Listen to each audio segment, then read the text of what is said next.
Also from the I-Team tonight, a controversial group home murder case is now going to trial after the suspect turned down a plea deal. Suspect Christopher Lambeth was arrested in 2021 for killing his roommate at the Tilden Manor group home in Gilbert. The case is the subject of the 12 News I-Team podcast, Locked Inside, hosted by the I-Team's Erica Stapleton, who's here now with what happens next. Erica?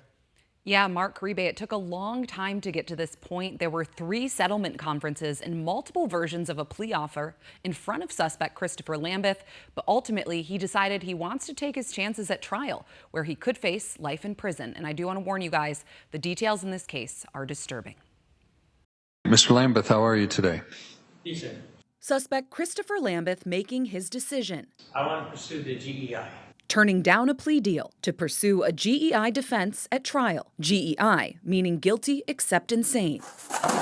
In April 2021, Lambeth was arrested for killing his housemate Stephen Howells at the Tilden Manor group home in Gilbert. Police found Lambeth at the home washing away blood in the shower.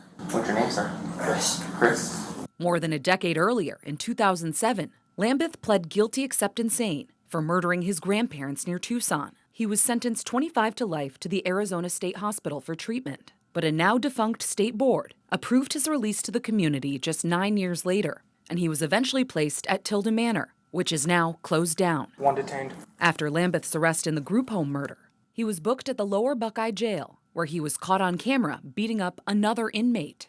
All of a sudden, he attacked you by punching you with closed fists in the face. In the face. Lambeth's pleaded not guilty to the 2 charges, first-degree murder in the group home death and aggravated assault in the jail attack. If he took a plea deal, he could have faced anywhere from 16 to 25 years in prison for the crimes. But at trial with a GEI defense, he has a chance to be sentenced to the state hospital for treatment, but only if a jury finds him insane at the time of the crime.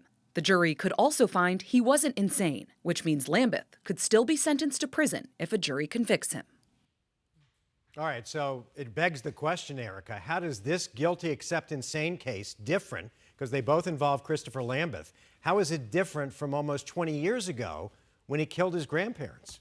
Yeah, Mark, great question. That crime occurred back in 2005 in Pima County, and about 2 years later in 2007, Christopher Lambeth took a plea deal where he agreed to plead guilty except insane, was sent to the state hospital instead of prison, and avoided a trial. But in this case, the prosecutor said a guilty except insane plea is just not an option. So Lambeth said he wants to use it as a defense, which means it will be up to a jury to determine whether he was actually insane at the time of the crime and didn't know what he was doing was wrong. All right, Erica, thank you so much for your reporting. And if you want to hear more on the backstory of this case, the I-Team covered this case extensively in a 12 News podcast called Locked Inside. You can download that right now on Apple or wherever you listen to podcasts.